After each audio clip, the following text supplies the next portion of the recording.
नमस्कार दोस्तों, मैं पांडे सर लक्ष्य डिफेंस अकादमी मुरार की तरफ से आज आपका पुनः स्वागत करता हूं। बेटा अपन हिस्ट्री में नया टॉपिक लेकर हाजिर हुए हैं, ठीक है, जिसका नाम है दिल्ली सल्तनत।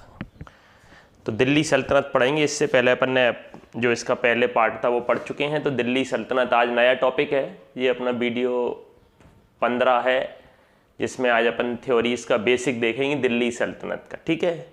तो दिल्ली सल्तनत के बारे में कुछ कॉमन बातें आपको मालूम होना चाहिए कि दिल्ली सल्तनत में टोटल 5 वंश हुए थे। कितने वंश हुए हैं? 5, ठीक है। दिल्ली सल्तनत का कार्यकाल क्या है? 1206 से लेकर 1526। बगल में लिखा हुआ है मैंने, दिल्ली सल्तनत का कार्यकाल 1206 से 1526। और 5 वंश हुए हैं। कौन कौन से वंश? गुलाम वंश, खिलजी वंश, तुगलक वंश, सैयद वंश और लोदी वंश, ठीक है। इनका टाइम भी लिख दिया है मैंने नीचे, सबका टाइम पीरियड लिखा हुआ है। आप देखेंगे सबसे ज़्यादा वंश, सबसे ज़्यादा लंबे समय तक कौन सा वंश रहा है? तुगलक वंश रहा है ना। 80, 90, 94 वर्ष तक करीबन रहा है उसका शासनकाल, ठीक है। वो अपन बाद में नोट पॉइंट में लिखेंगे। तो कौन कौन से वंश हुए थे? गुलाम वंश, खिलजी वंश, तुगलक वंश, सैयद वंश और लोदी वंश। इनको याद करने की अपन ने बेटा ट्रिक भी लिखी हुई है, बहुत मस्त अच्छी ट्रिक है। ट्रिक लिखी हुई है, गुल खिले तो सांस लो। गुल का मतलब गुलाम वंश, खिले का मतलब खिलजी वंश, तो का मतलब तुगलक वंश, सांस का मतलब सैयद वंश और लो का मतलब लोदी वंश। तो ट्रिक आप याद रखेंगे तो कभी भी आपसे पूछा जाएगा तो ऑरली आप बता देंगे उसको, है ना। सोते से भी आपको पूछा जाएगा तो आप तुरंत बता देना, गुल खिले तो सांस लो, यानी गुलाम वंश, खिलजी वंश, तुगलक वंश, सैयद वंश और लोदी वंश। इनका टाइम पीरियड भी लिखा हुआ है। इनके संस्थापक लिखे हैं नीचे, फाउंडर, यानी गुलाम वंश की स्थापना किसने करी थी? कुतुबुद्दीन ऐबक।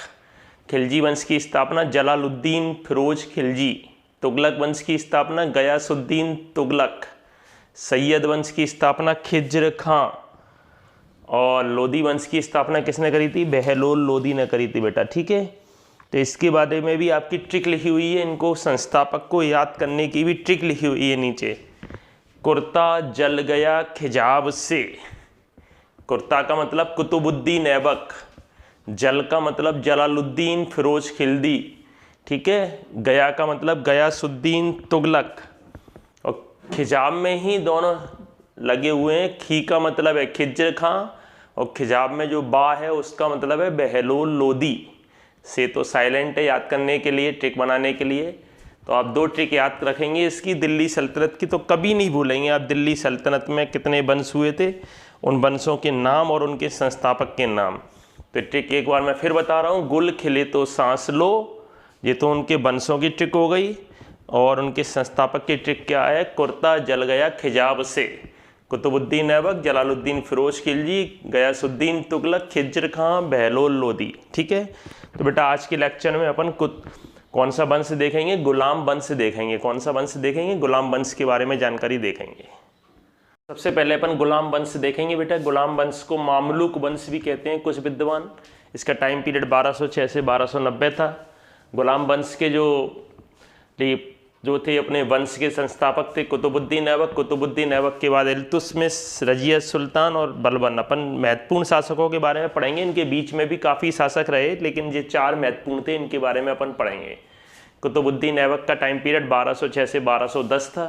इस वंश को गुलाम वंश या दास वंश क्यों कहते हैं? क्योंकि इसके संस्थापक जो कुतुबुद्दीन ऐबक था वो मोहम्मद गोरी का गुलाम था, ठीक है। दिल्ली सल्तनत का पहला सुल्तान कुतुबुद्दीन ऐबक था। कुतुबुद्दीन ऐबक ने अपनी राजधानी किसे बनाई थी? लाहौर को बनाया था। उदार शासक होने के कारण इसे लाख बख्श भी कहा गया, क्योंकि अपनी उदारता के कारण ये फेमस था, बहुत उदार शासक था। तो इसको क्या कहा गया? लाख बख्श भी कहा गया, ठीक है। नेक्स्ट पॉइंट है बेटा कुतुबुद्दीन ऐबक के बारे में। इसने दिल्ली में स्थित कुतुब मीनार की नींव रखी थी। कुतुबुद्दीन ऐबक ने सिर्फ अपने नाम पर नहीं रखी थी बेटा, इसने किसके नाम पर रखी थी? इनके सूफी संत ख्वाजा कुतुबुद्दीन बख्तियार काकी के नाम पर इन्होंने कुतुब मीनार की नींव रखी थी। और इसने इसका 2 मंजिल का, ये भी बता दूं मैं इसमें, इसने इसका 2 मंजिल का निर्माण कराया था। उसके बाद इसकी मृत्यु हो गई थी, तो बाकी 3 मंजिल का निर्माण किसने करवाया था? इसके बाद इल्तुतमिश ने करवाया था, ठीक है। तो कुतुब मीनार के काम पूरा करवाया और इल्तुतमिश ने। इसने नींव रख दी थी, 2 मंजिल का निर्माण करवाया था, बाकी 3 मंजिल किसने बनवाई थी? इल्तुतमिश ने बनवाई थी। और उसका पुनः निर्माण यानी बाद में बताते हैं उसके ऊपर बिजली गिर गई थी जिससे ऊपर का इसका टूट गया था, तो उसका पुनः निर्माण किसने करवाया था? फिरोज शाह तुगलक ने करवाया था। ये अपन बाद में पढ़ेंगे इनके बारे में। कुतुबुद्दीन ऐबक ने कुब्बत उल इस्लाम मस्जिद दिल्ली में और 2.5 दिन का झोंपड़ा राजस्थान में बनवाया था, ठीक है। और 1210 में लाहौर में चौगान खेलते समय, चौगान का खेल होता है, खेलते समय घोड़े से गिर जाने के कारण इसकी मृत्यु हो गई, ठीक है। कुतुबुद्दीन ऐबक की मृत्यु हो गई।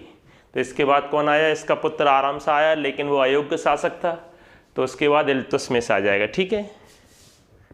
कुतुबुद्दीन ऐबक की मृत्यु के बाद बेटा उसका पुत्र आराम शाह लाहौर की गद्दी पर बैठा, तो उसका नाम ही आराम शाह था, अयोग्य शासक था, ठीक है। तो ज़्यादा दिन नहीं रह पाया, 7-8 महीने रहा है। आराम शाह अयोग्य होने के कारण इल्तुतमिश ने इसे हटाकर खुद शासक बन गया था इल्तुतमिश। और इल्तुतमिश कौन था? कुतुबुद्दीन ऐबक का दामाद और गुलाम था, ठीक है। इल्तुतमिश ने अपनी राजधानी किसे बनाया? दिल्ली को अपनी राजधानी बनाया, जबकि कुतुबुद्दीन ऐबक ने किसे बनाया था? लाहौर को, है ना। दिल्ली सल्तनत का वास्तविक संस्थापक इल्तुतमिश को ही माना जाता है, ठीक है। दिल्ली सल्तनत का वास्तविक संस्थापक किसको माना जाता है? इल्तुतमिश को। इसका कार्यकाल 1211 से 1236 ईस्वी तक रहा है बेटा। इल्तुतमिश ने बेटा एकता प्रणाली, धन के स्थान पर वेतन के रूप में भूमि देने की शुरुआत करी थी। तो इसने कौन सी प्रणाली की शुरुआत करी थी? एकता प्रणाली। याद रखेंगे, एकता प्रणाली में क्या होता था? जो वेतन देना होता था, वेतन नहीं दिया जाता था, उसके स्थान पर क्या दिया जाता था? धन के स्थान पर क्या दिया जाता था? भूमि दी जाती थी, ठीक है। वेतन के रूप में जो धन देते थे उसके स्थान पर क्या देना शुरू कर दिया? भूमि देना शुरू कर दिया। इल्तुतमिश ने 40 दल नामक एक गठन बनाया था। इसने 40 लोगों के कुछ दल बना दिए थे, 40 दल, ठीक है। उसमें एक सरदार की नियुक्ति कर दी थी, जिसे सेना कहा जाता था। 40 लोगों का ग्रुप बना दिया था, तो उसको 40 दल नाम दिया था। इल्तुतमिश ने टंका यानी चांदी का सिक्का और जीतल यानी तांबे का सिक्का मुद्रा प्रणाली चलाई थी। इल्तुतमिश के शासनकाल में 2 सिक्के चलाए गए थे, टंका और जीतल, है ना। इल्तुतमिश ने कुतुब मीनार का निर्माण पूरा कराया था। और 1236 में इल्तुतमिश की मृत्यु के बाद इसकी पुत्री रजिया सुल्तान दिल्ली सल्तनत की पहली शासिका बनी थी, ठीक है। और इसने ग्वालियर विजय के बाद इल्तुतमिश ने अपनी पुत्री रजिया सुल्तान का नाम भी सिक्कों पर अंकित कराया था, ठीक है। तो इसने परंपरा तोड़ी थी। इसने अपने लड़के को सुल्तान न बनाकर किसको घोषित कर दिया था? रजिया सुल्तान को इसने अपने जीवन काल में उत्तराधिकारी घोषित कर दिया था, ठीक है। तो नेक्स्ट अपन पढ़ेंगे रजिया सुल्तान। देखेंगे बेटा अपन रजिया सुल्तान, इसका कार्यकाल 1236 से 1240 ईस्वी रहा है। रजिया सुल्तान के बारे में आपको मालूम होना चाहिए, रजिया सुल्तान दिल्ली की पहली और अंतिम महिला सुल्तान थी, ठीक है। सुल्तान की शक्ति और सम्मान के लिए रजिया ने पर्दा प्रथा त्याग दी थी। अब वह पुरुषों के समान कोट पहनकर अपने उसमें पेश होती थी, शासन का कार्य संभालती थी, ठीक है। तो यही उसके पतन के कारण भी थे। एक तो वो महिला थी और दूसरा उसने अपनी वेशभूषा चेंज कर ली थी। 1240 में कैथल के निकट रजिया और अल्तुनिया इसका पति था की हत्या कर दी गई, ठीक है। और रजिया सुल्तान किसकी पुत्री थी बेटा? ये मालूम होना चाहिए आपको, इल्तुतमिश की पुत्री थी। नेक्स्ट अपन इंपॉर्टेंट इसमें बलवन पढ़ेंगे। इनके बाद कुछ और आए थे बीच में, वो इतने इंपॉर्टेंट नहीं है, तो अपन नेक्स्ट पढ़ेंगे इसमें बलवन। नेक्स्ट अपन बेटा बलवन देखेंगे। बलवन ईरान का रहने वाला था, ठीक है। इसने अपना पूरा जो शासन था वो ईरानी पद्धति पर करा था। बलवन ने ईरानी त्यौहार नवरोज उत्सव की शुरुआत की थी, जो कि पारसियों का प्रमुख त्यौहार है। पारसी त्यौहार था नवरोज उत्सव, इसने इसकी शुरुआत की थी। इसने अपने दरबार में सजदा यानी सिर झुकाना और पावोस पैर चूमना परंपरा शुरुआत की थी। बलवन ने अपने विद्रोहियों को कुचलने के लिए रक्त और लोहा नीति अपनाई थी, ठीक है। बलवन के बारे में आपको इतना मालूम होना चाहिए। और आखिरी पॉइंट, गुलाम वंश का अंतिम शासक कौन था? क्यूमर्स था, ठीक है। क्या ये लोग कुकुबाद भी बताते हैं, लेकिन गुलाम वंश का अंतिम शासक कौन था? क्यूमर्स था। तो आज अपन ने बेटा गुलाम वंश या मामलुक वंश के बारे में पूरा डिटेल में पढ़ा। आशा करता हूँ बेटा आप सभी को ये अच्छा लगा होगा, ठीक है। इसको कॉपी में नोट कीजिए। अपन ने वही पॉइंट पढ़े जो एग्जाम्स में आने लायक हैं, ठीक है। तो ज़्यादा पॉइंट्स आपको पढ़ने की ज़रूरत नहीं है, जो एग्जाम्स के इंपॉर्टेंट पॉइंट है वही अपन ने लिखाए हैं। नेक्स्ट वीडियो में अपन इसका मल्टीपल चॉइस क्वेश्चंस लेकर हाजिर होंगे, ठीक है। इसमें 5 मंथ्स हैं, थोड़ा लंबा चलेगा ये वाला वीडियो। तो आज के लिए इतना ही। आप सभी खुश रहें, स्वस्थ रहें, कॉपी में नोट करें, याद करें। जय हिंद, जय भारत।